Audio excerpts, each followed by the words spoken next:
All right. Welcome to the show. We are live on Dayspring Life and Health, on the Life and Health Show. I believe that you have grabbed yourself something to drink, something to eat, a snack or something to make yourself ready for a wonderful show today. And what I call the show is wonderful because we always have something new to share, right? All right. So today we have something planned. Unfortunately, Gifty is out today. She couldn't be here today, so I'm going to be here with you, and I'm going to hopefully have your contributions so that we will enjoy this time together. All right, so let's start. We all know that our topic today, I think we can see it again right here, is why you are poor and sick, or why you are always poor and sick. What happens? What makes you always poor and sick? I'm not talking from grounds of being rich or anything like that, but I'm not poor. I have to make that clear. I'm not poor, so I have at least some authority in this subject. You always want to make sure that what you talk about is something you have grounds in, at least in a little bit. So for me to say why people are poor, I think I have been given the grounds, so to speak, to be able to say that. No, though I'm not rich, but I can say I'm rich, by faith. All right, so we want to talk about why you are always poor and sick, and this is very important. This in our series, episode 5 of overcoming or stopping generational poverty and disease, and we want to talk about some of the things that would actually explain why you can't make any headway in life, and some of the things that you could probably do to speed up the process of attaining your goals in life so that you don't always remain at the bottom of the ladder, and also you don't get sick all the time. This is a life and health show. So we want to talk about everything pertaining to life, godliness, and also to your life. So that's what we're about today, and your health also. So we're gonna delve deep into it. So before we go ahead, I want you to also think back to our last show. Unfortunately, we lost connection with folks on YouTube because the stream stopped abruptly, and we had to restart. And the restart didn't hit the YouTube channel, so we were only live on Facebook. So those of you who were on YouTube expecting us to go live, we apologize because we had a technical difficulty. I've tried to at least download. I don't know how to download that recording from Facebook and bring it or load it up in YouTube. I'm still learning that part. But if it was YouTube, it would have been easy because our presence is mostly on YouTube. So I apologize for those of you who were looking for us on YouTube because we had posted this announcement that we were coming, and obviously it didn't work out that way. But hopefully we can touch on some of the things that we discussed last week, and maybe in the future we would repeat that show. I was on with Gifty, and it was a wonderful, very insightful discussion. So today we're going to continue, as I said, and we are hitting on this subject of why people always remaining in poverty and what they can do about it. What are some of the things that keep us or keeps you, some of the things that keep you in perpetual lack, perpetual need, and also perpetual disease? We're linking them too. And we'll see what we can do on our part to overcome poverty and disease. Even if not for us, at least for those who are looking up to us, the children that would be following our footsteps. All right, so let's get on it. The first one that I'm going to talk about, let's move on to a slide here. The first one that I'm going to talk about is you are poor, or people are poor for lack of confidence. Lack of confidence or lack of self-esteem is leading a lot of people in poverty. It's leading people into poverty. And what do I mean by that? If you do not have a belief in yourself that you can do anything good, anything big enough, you would remain where you are. In fact, you will not be challenged to move up the ladder if you are at work. You will not be challenged to do anything extra because you do not believe that you can attain to anything. And this reason has kept millions of people under severe poverty, severe disease, because they do not believe in themselves. They do not have that self impetus, that self push that will tell them that, no, you can do this, you can do this, you can do this, and because they are listening to that voice that tells them you will fail or you can't do it. Sometimes people have developed this idea of not being able to go anywhere right from childhood, from their upbringing, maybe their mom, their dad, or maybe somebody they know, somebody they lived with, the teachers that taught them in school. Teachers are very influential in the early years of a child's life. And if your teacher did not believe in you, I'm telling you, you are not going to go anywhere if you do not break that cycle. So if your teachers told you that you cannot do anything, if your mom and dad told you that you cannot do anything, if you do not have that wherewithal to stand on your ground and be confident, that lack of self-confidence is going to keep you in perpetual poverty, perpetual disease, because you cannot really come out of your shell and do anything meaningful in your life. So that is the first thing. The first reason why people remain poor, people remain in the way they are, is they do not have any confidence. They have either taken in voices of people who have consistently told them you cannot do it, or you don't have the skill, or you are not smart enough, or for where you went to school, there's nothing that you can do. Oh, because of this, that, and that, I don't think you can do this. They have internalized those critical issues in their lives and have therefore folded their arms and sat without doing anything. And if you have that always on you, that burden of you, thinking you cannot do anything on you, then you will not do anything, because you have internalized that, and your body, your mind, your hands, everything tells you that you cannot. And because of that, you don't even make the attempt to do something new. And that is what has kept a lot of people in abject poverty. In fact, it has made people also sick.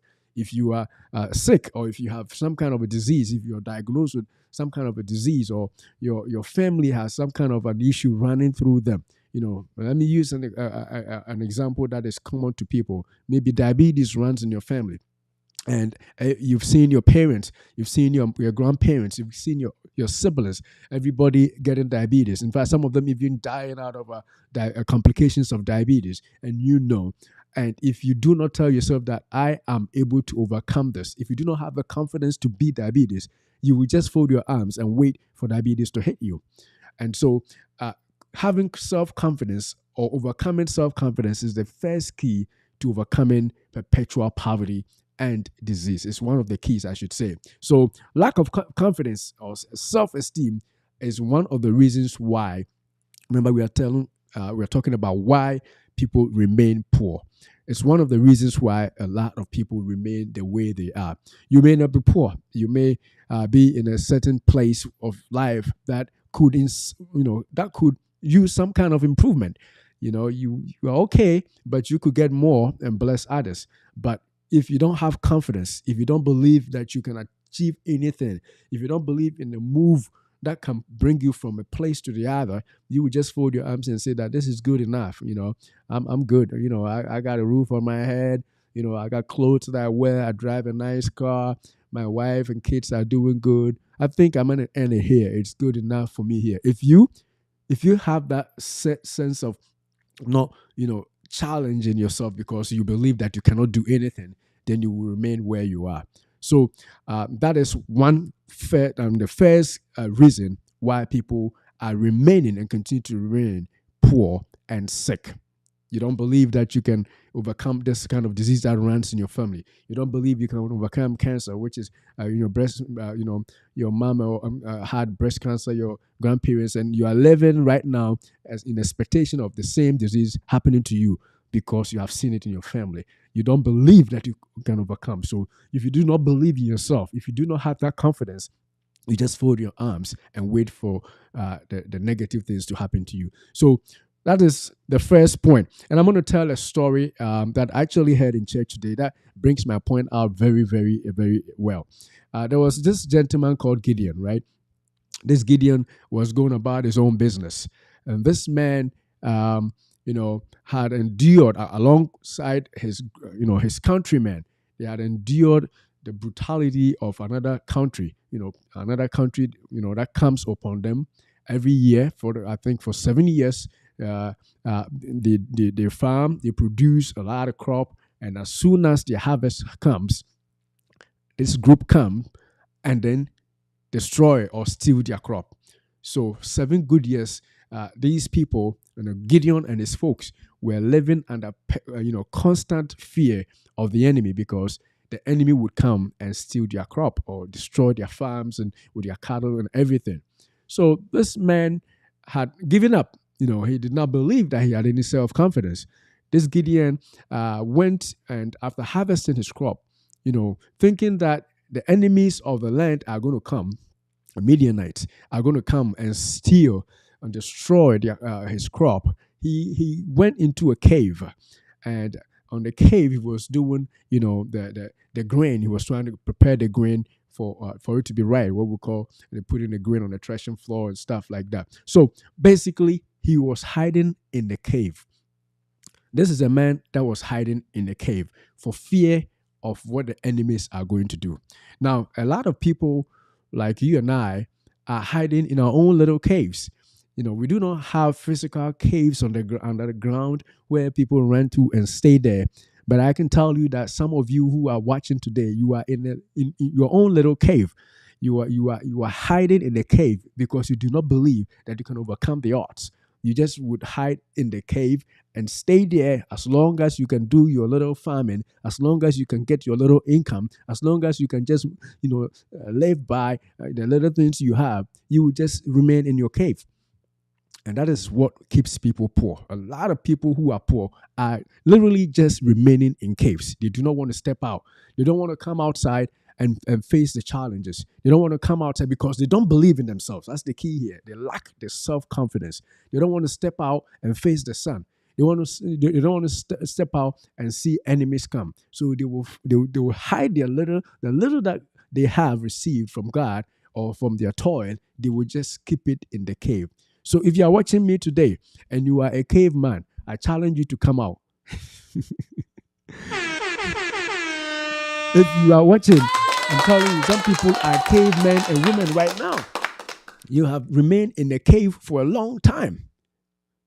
No confidence, for fear of enemies, for fear of failure, for fear of all the things that could go wrong, lack of self-confidence. Kind of like Gideon, you are in your own cave. Come out of your cave. Come out of your cave. Because unless you come out, you're going to remain the way you are. However bad it is, that is going to remain. The only thing that can make you face, the issues of life is to come out of your shell, come out of your cave, like Gideon. Come out of your cave and see what God can do with you. See what you can do, the potential that has been placed in you, the strength. But if you hide in the cave, all that is going to happen is you're going to lose vitamin D, and because you don't have sunlight, right? And if you don't have sunlight, your bones are going to be weak. So you are eventually going to be a weak person. Come out of your cave, buddy. Come out of your cave, sister, and let something better happen to you by facing the odds. Do not look down on what you can do. So this Gideon, as the story goes, was visited by an angel, and the angel told him that you mighty man of valor. In other words, this afraid man, this man who is scared of the enemies who are always coming every year to destroy their crop and is actually hiding in the cave and doing his own thing. The angel of God is telling him he is a mighty man. So if you are watching and you feel like you are weak, I'm telling you, you are a mighty man. You are a mighty woman. You are a great person. All you got to do is to come out. I'm not an angel, but I could play the role of the angel right now. Come out of that cave. You are not weak. You are not supposed to be an afraid man or afraid woman. Come out, step out of that cave. Get some vitamin D. See the sun and let the enemies come, because you are believing in yourself that you can do more. So the angel told Gideon, hey, come out of the cave, you mighty man of valor. You are strong, even though he was weak. He knew. As a matter of fact, he was, he was comparing himself to all his family folks and his client, and he was saying that, no, you're probably talking about somebody else. And that is how life is. You may physically actually look weak. You may physically obviously look like you have nothing compared to others, but you accept and internalize that you are weak. You are not weak, because things you see on the outside doesn't inform completely what we are. So I may be skinny, I may be bald, I may have dark skin, I may have all the things that you can tell. Outwardly. But that is not the full story. The full story is never told unless you hear what is inside of me. Oh, my. I'm telling you. Yeah. Unless you hear what is inside of me, unless you know what I can do, unless you can listen to my dreams and my visions and aspirations for my life. So if you are thinking you are weak, if you are thinking you cannot do anything, if you are thinking that nothing out there, can make you succeed, if you are thinking that life is, as people say, life is too short, let me just hide in here in this little thing that I have, this little cave, this little business, this little job, this little career that I already have. I'm always, I'm getting by. You know what I'm saying? That's what people say. I'm getting by. After all, I don't have big debt. I don't have this. Yeah, you could be getting by, but all it takes is something that is harsh. Then you could go to rock bottom. So the point I'm trying to say is that do not settle or do not stay in the cave where you are. Believe in yourself. Do not look at the outward and judge yourself as nothing. What is in you? what is in you? Do you believe that God has made you strong enough to overcome the odds? Do you believe that you are smart? If you do not believe you are smart, don't think somebody else is going to believe you are smart. Everybody's going to try and look down on you. Everybody's going to look on you and pass their own judgment of as what you can do and what you cannot. But let the story be told by you. And how are you telling your story? Have self-confidence. Self-confidence. Believe in yourself and know that God has placed something great in you, and the sky is the limit for you if you can just believe in yourself and come out of your shell, come out of that cave.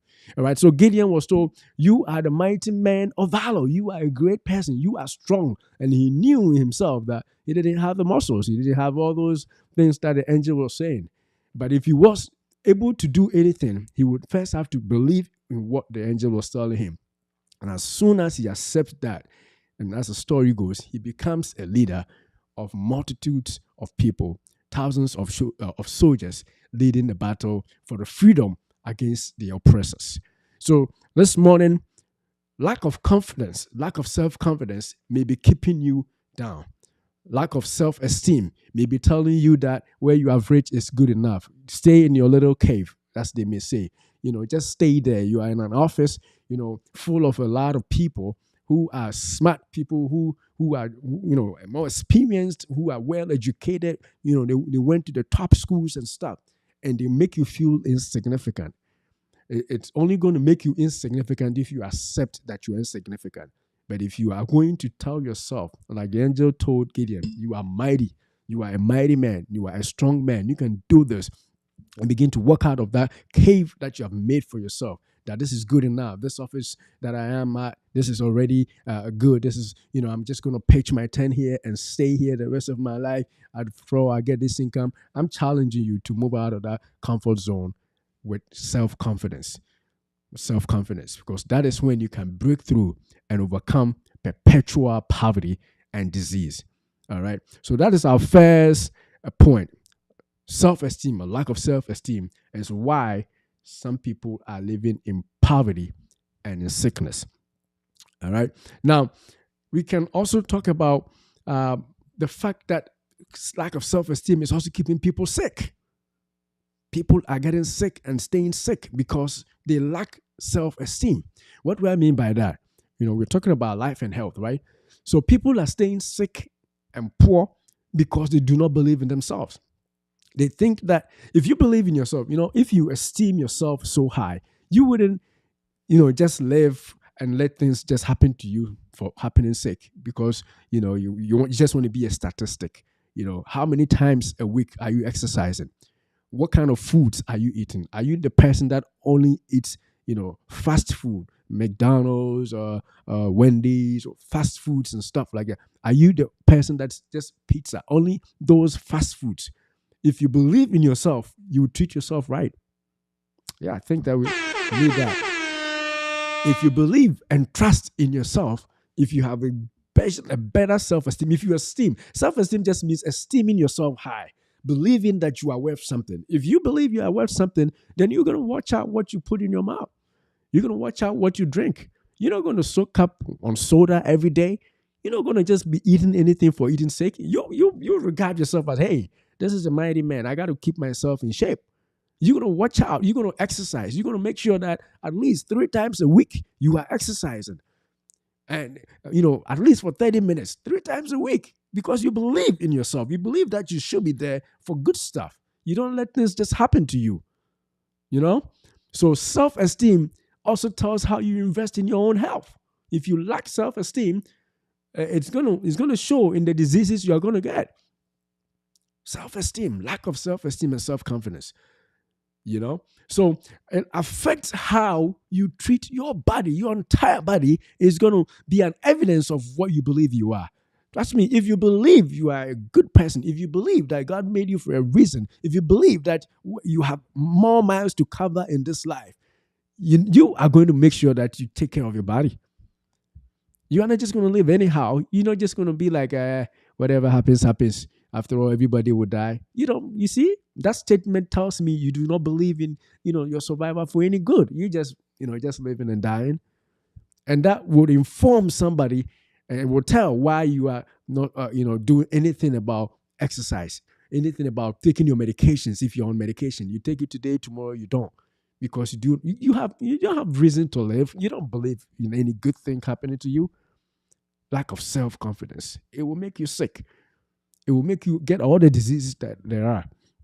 But I challenge you that you do not do that. You have to esteem yourself, your body better than you have ever done. And that will make you invest in your own health and do much better than you have ever done. So, lack of self esteem. In the interest of time, I'm just going to go to the next point. We're already in 20 minutes through the show. So, the next point, the next reason why people get sick or are living in perpetual poverty is that they are always late. Oh, my goodness. I'm telling you. This is a huge thing. They are always late. They are always late. They are always late. I'm telling you, a lot of people are late for everything. Late for everything. And some people who are from Africa, we have internalized that statement that says that African time. There's no African time. There's time. And there's nothing. If your time is not time, you are not following time. And those of you who run late for everything, I can tell you most of the time you are poor. Just watch rich people. Unless they already made the money and they don't care about anything anymore. But if a rich man is saying that they're having a meeting with you, they will be there. They'll make sure that they're going to be there. But a poor man, give them a whole day. They will add a half a day to it and then they will show up late. So if you are going to overcome poverty, then you got to overcome being late for everything. You know, last couple of years, I just heard this statement. I don't know who said it, but the statement was that this person said they would rather be an hour early for everything than to be a minute late. My goodness, I'll say it again. Be an hour early on time, 1 hour before the time actually is due. 1 hour early before the meeting, 1 hour early before everything. Or rather than to be 1 minute late. In other words, if a meeting starts at 10 o'clock, they will be there at 9 instead of getting to the meeting at 10:01. I adopted that system as a resolution for me, I think a couple of years ago, and it changed me. Because from that time, even if I don't make it an hour early, just because I've purpose in my heart, I have to be there earlier than most, I always made it earlier. Now, these days, I'm slacking a little bit. You know, we are all human, you know what I'm saying? I'm not going to make it sound like I'm not late for anything at all. But when I actually assumed this belief, that particular year, I was almost 100% prompt, on time for everything, every meeting that I went to. All because I believed that time is important. Now, if you are late for everything, I do understand that certain things happen, some of the time you have no control over them. But if you are consistently late, everything, work, you are late, church, you are late, even late for your own home, when you're picking your kids up, you are late. Trust me, you are living a life that doesn't resemble a serious man or serious woman in this life. And it will not surprise me if you are poor or if you are sick or have some kind of a chronic disease because you are late all the time. So change your life. Change your life. I'm telling you, change it. Do not be late for anything anymore. There's no Ghana time. There's no American time. There's no US time. There's no African time. Time is time. If you're going to make it to a place, if you have an appointment and the appointment says 8, be there at 8, whatever it takes. You know what I'm saying? People, we work with people have internalized this idea of being on time to the point that they are never late for anything. And some people says, no, they can't. Some people say they cannot be on time. And because they also say they cannot, they are always also late. Because it's a choice they have made. It's not unserious attitude, which is usually with the poor. Rich people don't live like that. Serious people who mean business about their lives, they don't live like that. They are on time for everything. On time. At least they try to make sure they are on time. So I'm going to leave you with this. If you are serious about your life from today, get this statement also for you and see if you can do it. Be rather an hour early than a minute late for whatever meeting. Go early, stay in your car. If you are going to preach, go early, stay in your car, read a little more, pray a little more. If you are going to work, go early, be in your car before the company even the doors open. If you consistently do that, you will not be late for anything. And why is that connected to being poor and rich? Because there's time for everything. There is time for everything, an opportunity. I think we talked about this. Gifty and I hit on this last couple of shows very well. Say time happens. Some opportunities come only by one time, and if you've missed that opportunity because you are late, you are going to remain where you are forever. God forbid if it's a wrong place. If it's in a cave, you're going to be stuck in that cave for a long time because you missed that opportunity.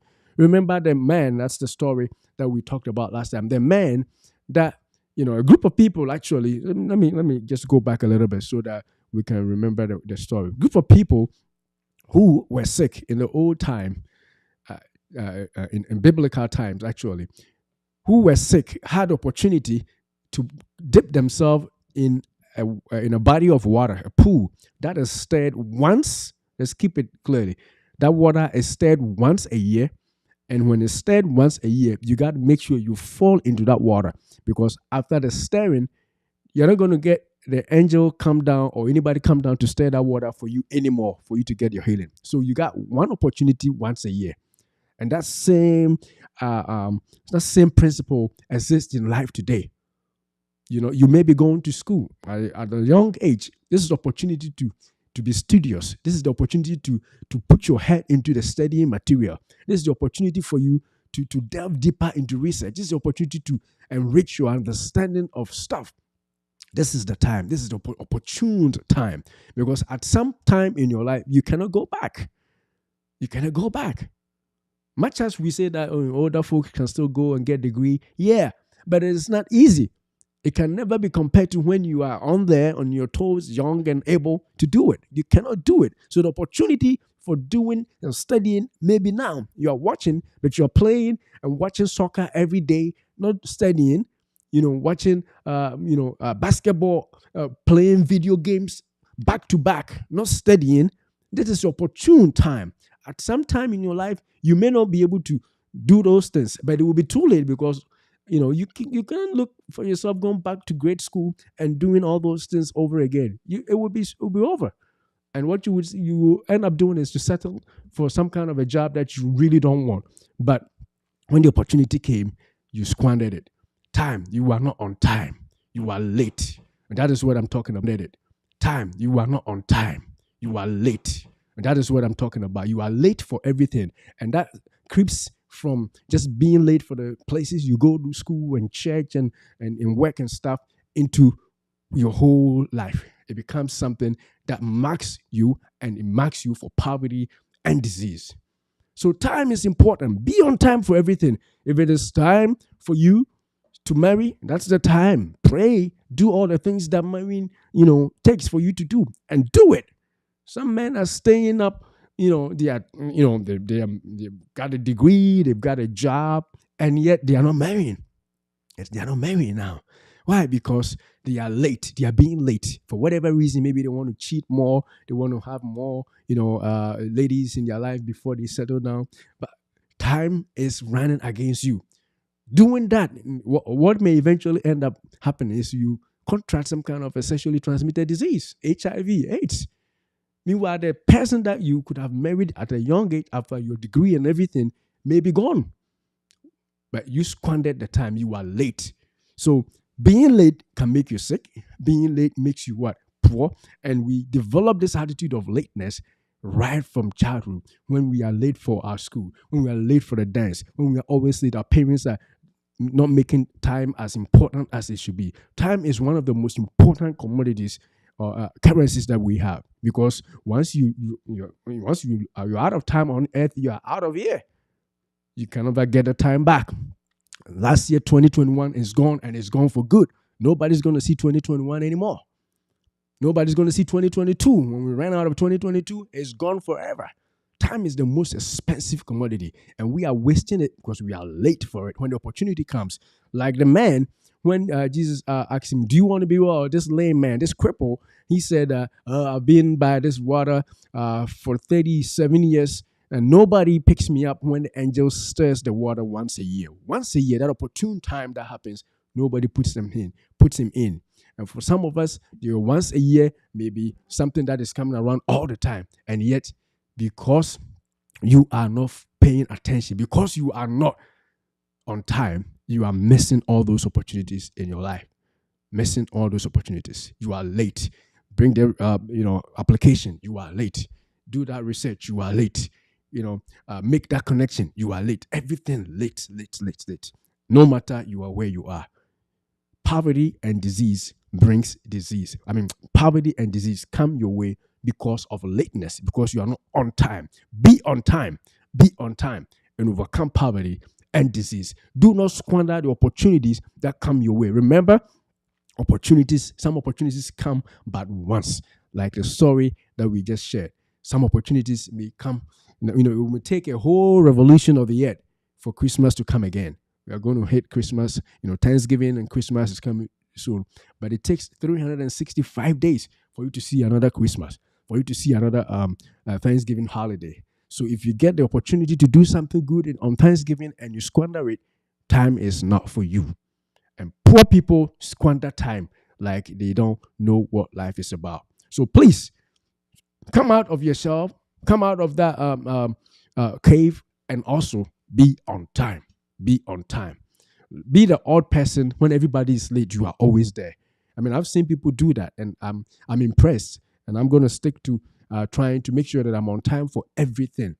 No matter how long it takes for me to get to perfection, because time saved is life lived longer, and not only that, it's money made. You go to work, and what they do for you is they pay you for the time you spend there. Some of the things we do, we could probably not, we probably not need to be there, but for your time that you have gone to spend there, they pay you for it. And time is money, as it said. So be on time, don't be late all the time, so that you will not remain poor and sick all the time. Now, using time also as something with health, even in health. We are about life and health, right? Even on health matters. When time beats you, you can die. Time, when you beat time, when you are late for certain things, you can die. Let's use an example. For instance, for women, we know every woman, in your 30s at least, you need to have pap smear, cervical cancer screening for women, right? It's a standard of care. You need to be checked every year, every so many years as a woman right after age 35. If you are 40, it increases. If you have a family history or somebody died in your family with cervical cancer, you need to be checked, right?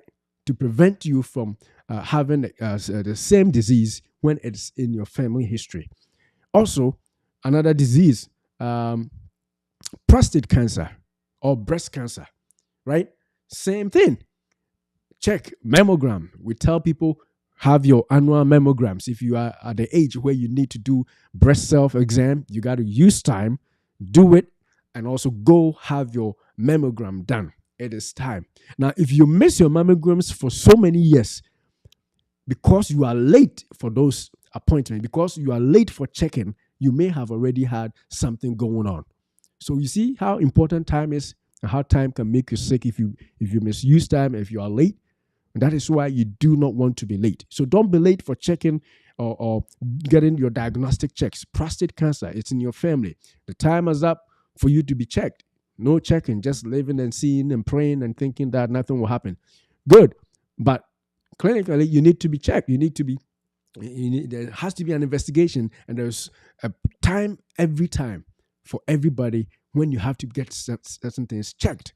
And if you don't do it at the time that you have to do it, and something creeps up, sometimes it gets too late. And that's when they say it's already stage 4. If they had been on time, if they had been investigated and checked, if that breast had been mammogrammed, if that cervix if pap smear had been done earlier on in their life, if they were not late, if they did not miss those appointments, if they had done it on time, they probably would have caught those diseases in their early stages, and then they would have been fine. They would have been treated. They would have been, those cancers would have been removed and problem solved. Another disease that creeps up on people is colon cancer. Now, there's a standard of care is that at age 45, at least, you got to have colonoscopy done. Now, your doctor may not know. He may not have told you. But if you are 45 years and you don't do it, you are late. You have not done it. You are late for being checked. You see? So time, being late. So I don't know how to say it. My goodness. My goodness. My goodness. Being late. So just being late for checking those things can get you in trouble. Because if you checked it when you are supposed to check and you are fine, you're fine. But if you check and something is up, because you check on time, because your care is on time, things can be done. They can surgically remove it, a little bit of treatment right here, and then you'll be done and you continue to live. So if you are late all the time, you bring lateness to your appointments, your clinical appointments.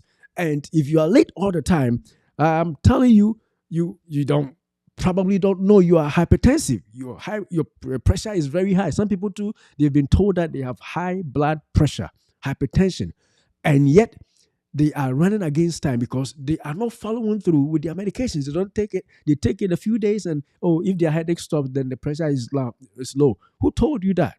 They stop the medication, or they take 1 month, and the next time you see them is 5 months. Time. They are late for checking. And you know what is happening? There's hypertrophy of their heart. Their heart is enlarging. Their heart is like a macho man because it's beating every year time. Every year it's beating harder to make sure that the blood is pumped. It's beating harder. That heart is getting failure. Heart that is getting fail. Heart is going to eventually get heart failure or some other thing. So time, if you are not on time, not only are you going to remain poor, you're also going to be sick. So being on time will make sure you check yourself against blood sugar. Cholesterol will not sneak up on you because, again, you are on time. When you go on your annual visits to your doctor, you ask them, have you checked my blood glucose? Have you checked to see if there's any sugar in my blood? Have you checked to see if I have cholesterol creeping up? And if you are on time for your appointment every year, at least, even when you are not sick, you are checking those things. You are going to get ahead of the game and you will not get sick. But somebody who doesn't, who is late in checking, the only time they find out is when they are in the emergency room, something big has happened. There's a stroke, there's an aneurysm, there is a TIA, something sneaked up on them. It did not just sneak, it started. But that brother, that sister never was on time in checking their own body. So time, if you don't follow time, if you are late, you are going to miss out and you can be sick. All right, because of time, I'm going to move to the next one. The next point why people are sick and why people get poor is that they lack consistency. Lack of consistency. Today they are doing this, tomorrow they are doing that. They start this business today, just before it finishes and it matures, they quit. No, I think this won't work out.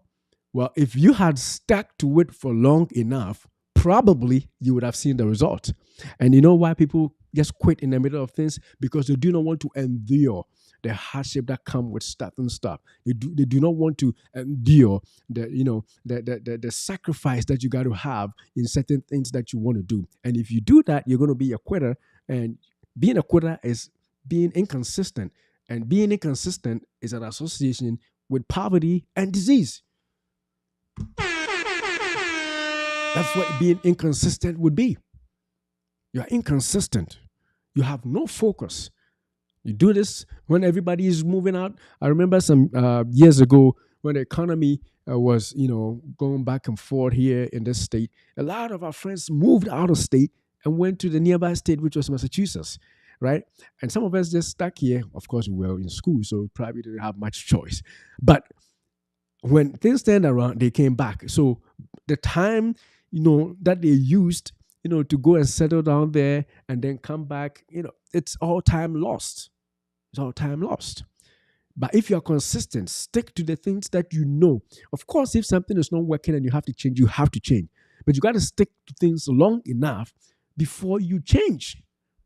You got to stick to things long enough before you change. Otherwise, you will not get the results of anything. Nothing comes easy.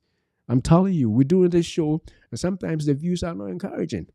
But I'm going to stick to it because I know other people are enjoying and people are getting help. So stick to something with consistency. Whatever you want to do, stick to it. Stick to it. Stick to it. Not being consistent is a mark of failures, is a mark of poor people, and it's a mark of people who get sick. Now, I can bring to the health issue too. You are not consistent with checking your blood pressure, your blood sugar, even though you have been told that you are diabetic. Not consistent in taking your medication. You take it for a long time and then you stop for a little bit. Or somebody tells you, oh, you know that this medicine works more, this herbals, then you stop what your doctor is giving you and you start taking herbal medicines, which ends up sometimes even destroying you because they are not regulated, they are not quantified well properly. I'm not saying all of them are, but stick to what your doctor is doing if he is the trained person who's treating your disease. If you're not consistent with your care, you are going to, go into complications. Your disease is going to be worse. I know people who have had diabetes for decades and yet they're still moving on with life and everything is working because they are consistent. They go to their doctor's office appointments. They make sure that they are eating right. They are doing their exercises. And if they don't tell you they are diabetic, you probably wouldn't see. In my line of work where we fill prescriptions and stuff, you will see some people, before they run out of their medications, they are there. Other people, you have to call and remind them. Every month, you have to call and remind them, sister, so, do you know that your prescription is due to fail? And they say, oh, okay, I'll stop by, make it ready, and you'll fill it. And 2 weeks, it will be there. They won't come, and then you put it back. Inconsistent. So if this person's diabetes or blood pressure gets worse, we know why, because they're inconsistent with your health. And for all you know, they're doing the same thing with your finances. They're doing the same thing with other areas. So they are poor overall. Inconsistency in life, in health, that makes things worse for you. So that's why you may be poor. That's why your disease may be getting worse. Be consistent. Do not listen to the stuff that people are saying. Another group of people too would not even get vaccinated. They won't be vaccinated because of what other people are saying. Meanwhile, this vaccine has been out there for years. If it would have destroyed people by now, we would have known. Some people are still resisting. I will never get it. As if they have something good they are bragging about. I will never get it, and making stories and videos and stuff about it. Hey, it is your health we are talking here. Be consistent. It is your own life we are talking here. Who would, All right. You know what? We don't want to take too much of your time. So let's move on. Inconsistency. Some people are smoking. They are not quitting. They've been told, quit smoking, quit smoking. You got to quit smoking because you may end up getting lung cancer. I'm not saying that only people who smoke get lung cancer, but I mean, if you smoke, you are at an increased risk for lung cancer. And it's not a good thing to do for your body, and yet inconsistent. You quit today, tomorrow you go back. You quit today, tomorrow you go back. Lack of focus. Quitting quitting smoking is tough. But a person who really wants to invest in progressing will continue to do it because they know what the benefits are. All right, let's go to the last point, and then we will call it a day. The last point that we want to talk about is people are also in perpetual poverty and disease or sickness because they live in fear. Some people live in fear. Because of fear, some people have folded their arms and they would rather remain poor than to step out of their caves, as we describe the caves. They would rather remain poor than to launch out into the deep.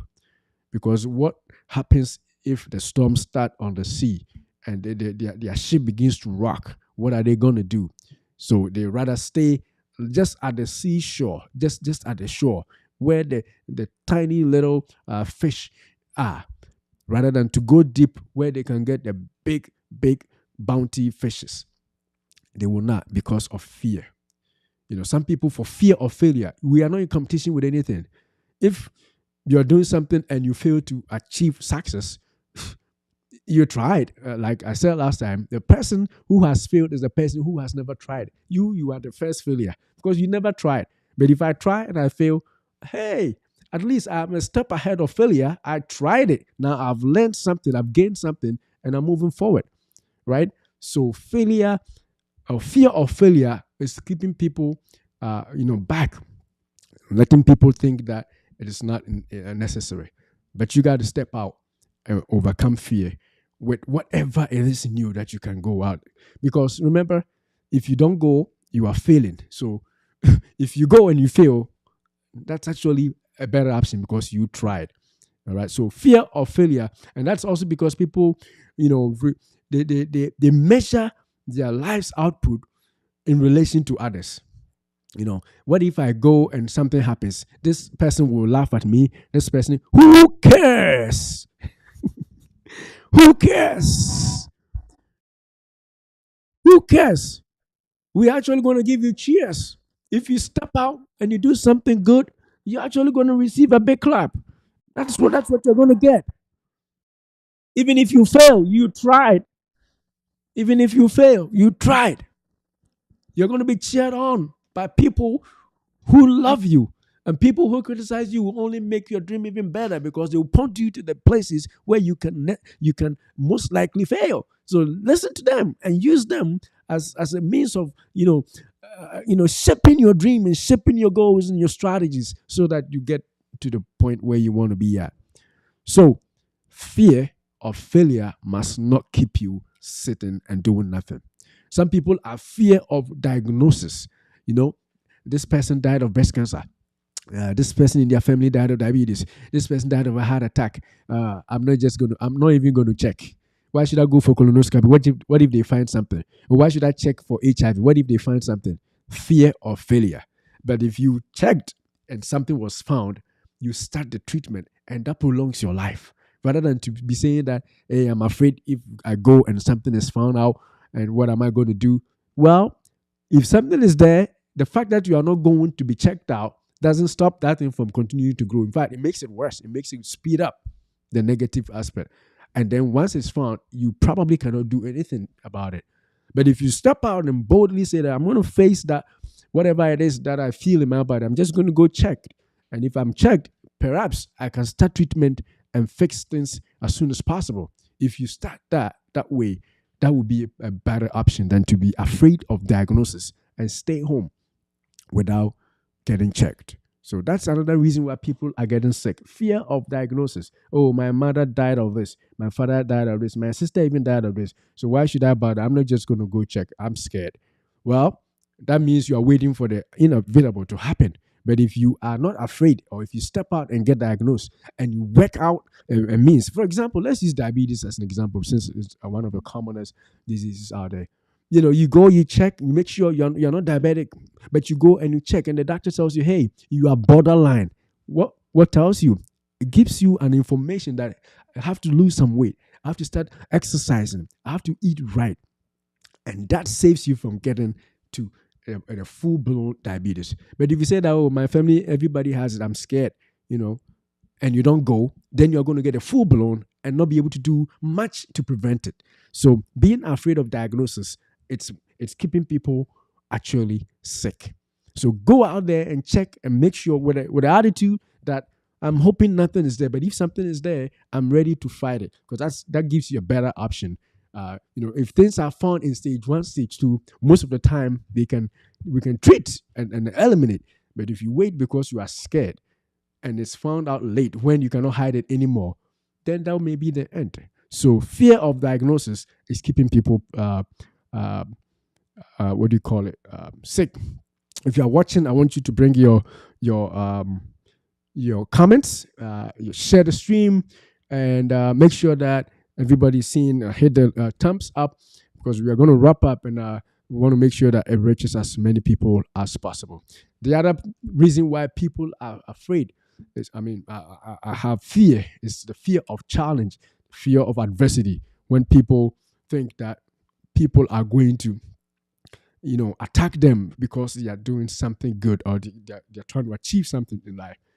It is something that in many communities people are scared of launching out because they are afraid of challenge, afraid of the adversity. In fact, for a lot of poor communities, if you stand out and try and beat the odds, I don't know why, but I think it's a devilish mentality. Once you stand out and trying to be better, they begin to paint you with a brush and say that, oh, you think you are like these folks. You think you are better than people, huh? You think you are better than us. No, they don't think. They are trying to better themselves. They are not thinking about you. They are trying to elevate themselves from the nothingness situation. They found a way to live a better life. And you are being threatened and thinking that they are against you or something. And those people actually usually get attacked or being challenged all the time because they are trying to live differently from what everybody is doing. If everybody is staying in this community and nobody in this community goes to college, I don't want to be part of the community that nobody goes to college. I'm going to go to college. I'm going to stay here, but I'm going to make sure that I go to college. I'm going to make sure that my kids go to college or my kids go to the university. Don't be afraid of the people who will say that, what do you think you are? Who do you think you are? You think you are all, huh? You think you know everything now. Your kids are going to college. So, don't be afraid of that adversity. I mean, I'm just using this as an example, but it applies in several ways. In businesses, people trying to set up a business. Nobody in this family has ever set up a business. Nobody in this family has ever, set up a ministry or a church. If you start, the witches and, the demons are going to attack you. Adversity, fear of adversity, and then we quell out and we don't do what we need to do. So that is the fourth point. Because of time, I'm going to end it here, and I'm hoping that you have gotten something out of this stream. And if you did, don't forget to hit the like button. Don't forget to subscribe.